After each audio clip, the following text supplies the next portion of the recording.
Cancer जब आपका शुरू हुआ, जब पहली बार पता चला, तब से जब तक खत्म हुआ, इस पूरे बीच में मतलब आपका जीवन कैसा था और परिवार किस तरीके से उस फेज को हैंडल किया? यार उस समय मेरे दादा दादी दोनों जिंदा थे। हम्म। अब दोनों नहीं है। और मेरे ग्रैंड पेरेंट्स मुझसे बहुत प्यार करते थे, बहुत ज़्यादा। तो और मेरे पापा उनका ख्याल रखते थे, मम्मी और पापा वहीं मुजफ्फरपुर में ही। तो जाहिर सी बात है, दादाजी बेड पे थे, दादी बेड पे थी, दोनों एक टाइम पे बेड पे थे। और दोनों स्टेशनरी थे, मूव नहीं कर सकते थे दोनों बिना सपोर्ट के। तो पापा को मारे। तो जब कैंसर हुआ तो मैंने पापा को बोला, पापा को भी शायद किसी बाप के लिए, क्योंकि हम लोग तो फिल्म देखा रहे तो सोचते वैसे ही हैं, किसी बाप के लिए बहुत वो हो गया होगा कि यार टूट जाता है बाद में कि मेरे पास पैसा नहीं है कि मैं अपने बेटे को बचा भी सकूं। अगर बचाना भी चाहूँ तो नहीं बचा सकूं, क्योंकि कभी लोअर मिडिल क्लास वाला आदमी नहीं सोचता भी नहीं है कि एक इंश्योरेंस ले लेता हूँ कि कुछ हो गया तो काम आएगा। उस दौरान आपके पास इंश्योरेंस भी नहीं था? नहीं, कुछ नहीं था भाई। आप बता रहे थे कि आपके अकाउंट में भी मत 6,000 रुपये, 6,000 रुपये मेरे अकाउंट में थे। और जो मेरा इलाज हुआ है वो 5 स्टार होटल की तरह हुआ है। मैं कोकिला बहन धीरू भाई अंबानी अस्पताल में सिंगल लग्जरी कमरे में था, बिना पैसे के, बिना पैसे के। वो पैसा कहाँ से आया, कौन लोग थे जो मेरे साथ खड़े हो गए, वो भी बताऊंगा आपको। बट उस दौरान नहीं थे। तो वो पापा मम्मी दोनों एक दिन के लिए, मेरी बहन ऑस्ट्रेलिया में रहती है, वहीं उनकी शादी हुई है, तो उसने टिकट कराया होगा। तो ये दोनों एक दिन के लिए पापा आए, मुझसे मिले और फिर वो चले गए। मम्मी मेरे साथ रुकी। ज्योत्सना की मम्मी मेरे से बहुत बहुत क्लोज हैं। मतलब एक तरह से आप कह सकते हैं कि मेरी दूसरी माँ है। और जब मुझे कैंसर हुआ तो मैंने सबसे पहले उनके पास गया। मैं बोला आंटी ऐसा ऐसा हो गया है। तो वो बहुत रोई, बहुत, क्योंकि आंटी भी सिंगल हैं और वो भगवान में बहुत बिलीव है उनका। तो उनका एक अपना सिस्टम है। उन्होंने बोला कि तुझे कुछ हो गया ना, मैं भगवान ने मानना बंद कर दूंगी, तुझे कुछ नहीं होगा। और वो औरत मेरे साथ खड़ी रही और 6 महीने मेरा इलाज चला। और पूरा खर्चा आंटी ने, घर का किराया, मेरी गाड़ी का ईएमआई, मेरे इलाज का खर्चा सब आंटी ने उठाया, सब। और आज तक पैसे नहीं मांगे मेरे से। अब मैं दे भी सकता हूँ, लेकिन अब मैं देना भी नहीं चाहता, क्योंकि मैं दूंगा तो बड़ी बेइज्जती होगी कि मैं उनको पैसे वापस कर सकता हूँ। पूरा आंटी ने उठाया। मेरे दोस्त थे, दोनों इंजीनियर। वो दोनों मेरे पास पुणे में नौकरी करते थे। वो दोनों नौकरी से छुट्टी ले लेके मेरे पास पहुंच गए। मेरे बाल चले गए तो उन्होंने अपने बाल मुड़वा लिए। और ज्योत्सना अड़ गई कि नहीं ये वो क्या, जनरल वार्ड में नहीं इसका इलाज होगा, बड़ा कमरा लेते हैं। बड़ा कमरा लिया गया और मेरे रूम को प्लेग्राउंड बना दिया गया। किसी भी समय मेरे रूम में 6-7 लोग होते थे। कैरम बोर्ड पहुंच गया, बिजनेस पहुंच गया, व्यापार खेल रहे हैं, चेस पहुंच गया, सिनेमा चल रहा है कोकिला बहन अंबानी में, नीचे स्टारबक्स से कॉफी आ रही है। लोग 6 महीने मुझे ये महसूस नहीं होने दिया किसी ने कि मैं बीमार हूं। तो त्योहार बना दिया 6 महीने का लोगों ने मेरे लिए।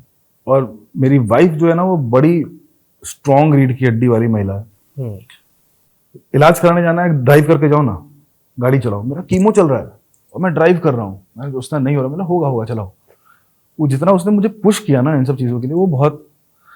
तो वो 6 महीने 7 महीने का ये जो पीरियड था, पहले गया, डॉक्टर ने बोला सर्जरी होगी। अच्छा, मुझे इंजेक्शन से डर लगता था, तो सर्जरी होगी, ठीक है। तो पहली सर्जरी हो गई, 4 दिन में डिस्चार्ज। डॉक्टर ने बोला अब इसकी बायोप्सी होगी, फिर मालूम चलेगा कि कौन सा कैंसर था, कितना एग्रेसिव था, और जरूरत पड़ी तो कीमो होगा। तो सब बोले नहीं होगा कीमो, डोंट वरी। 7 दिन में डॉक्टर बोलता कीमो होगा। तो फिर आप जब भी गूगल करोगे ना, तो गूगल तो कुछ भी, कोई भी बीमारी आप लिखो तो गूगल बोलेगा इट्स डेडली, अब आप मरने वाले हो।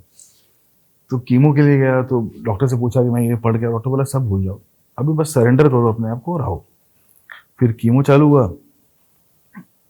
तो उस समय भी मेरे बाल लंबे लंबे बाल थे मेरे, सब धीरे धीरे गायब, उड़ गए। बाल टकला, आईब्रोज चले गए, आईलेट्स गायब हो गए।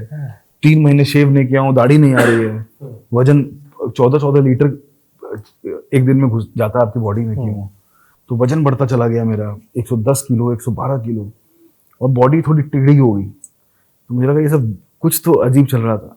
और 16 डिग्री टेम्परेचर करके सोता था, तब भी गर्मी लगती थी, रात को उठ के नहाना पड़ता था। और कभी कभी आप सोने गए एसी बंद है तो आपको सर्दी लगने लग जाएगी, आपके पूरे सारे घर के सारे गर्म कपड़े आपके ऊपर, लेकिन आपकी सर्दी नहीं रुक रही। तो 2-3-4 बार ऐसे इंसिडेंट्स हुए हैं उस दौरान। बट बहुत बुरा समय था, बहुत ही ज़्यादा बुरा था। बट मेरा यहाँ एक दोस्त है, कॉस्ट्यूम डिज़ाइनर है, शिवांक। हाँ। तो वो भी मेरे साथ लगा रहा था। एक दिन मैंने उसे बोला कि यार what if something happens to me, मतलब मैं बहुतों की उम्मीद हूँ यार। मेरे दादा सरकारी स्कूल में टीचर था और मेरे पापा कुछ नहीं कर पाए अपनी लाइफ में। जितने बिजनेस किए सब फ्लॉप। इस कंडीशन में सोसाइटी, समाज, रिश्तेदार सब failure गायब समझ लेते हैं, गायब हो जाते हैं। और उस दौरान तो टचवुड ऐसा मौका भी नहीं आया कि मैंने किसी से कुछ बोला भी नहीं, मैंने बताया नहीं किसी को कि मेरे पर क्या गुजर रही है। बट मैंने दोस्त से शेयर किया, शिवांग से, कि यार क्या करूँगा, कि कुछ हो गया तो इनका ख्याल कौन रखेगा, दादा दादी मेरे जिंदा हैं, उनको कैसा लगेगा कि मुझे क्या हो गया। और जोत्सना इतना लंबा सफ़र है, साथ में पता नहीं कैसे रिएक्ट करेगी। तो उसने मुझे बड़ी कमाल की बात बोली। उसने बोला चलो नीचे घूम कर आते, नीचे घुमाने ले गया मुझे। उसने लगा फिल्म लिखते हो यार। वो डायलॉग मैंने मालिक में इस्तेमाल किया है जो उसने मुझे कहा। उसने कहा कि यार अगर आप कहानी लिखो और आपका हीरो चाहे कि मैं एक दिन ये बन जाऊं और वो बन जाए, तो फिल्म कैसे होगी? ना इंटरवल होगा, ना क्लाइमैक्स होगा। तो हीरो को आसानी से मिल गया चीज तो कहानी नहीं होगी ना। तो आपकी कहानी जो लिख रहा है वो आपको हीरो बना रहा है और वो देखना चाहता है कि अब यहां से कैसे निकलेगा ये। जब आप यहां से निकलोगे ना तब आपको रिवॉर्ड देगा, जो टचवुड हुआ भी। तो वो सारी चीजें उस दौरान काफी बहुत था। उस जब हो रहा था तो लगता था कि कितना क्या किया है ऐसा मैंने कि मेरे साथ ये हुआ है। बट अभी सोचता हूँ तो रहता है यार क्या टाइम था यार, भगवान ना करे किसी के साथ हो। बट सोच के ऐसा लगता है कि क्या टाइम था, कि क्या हुआ और कैसे हुआ, वो 6-7 महीने कहाँ गए, क्या पता नहीं।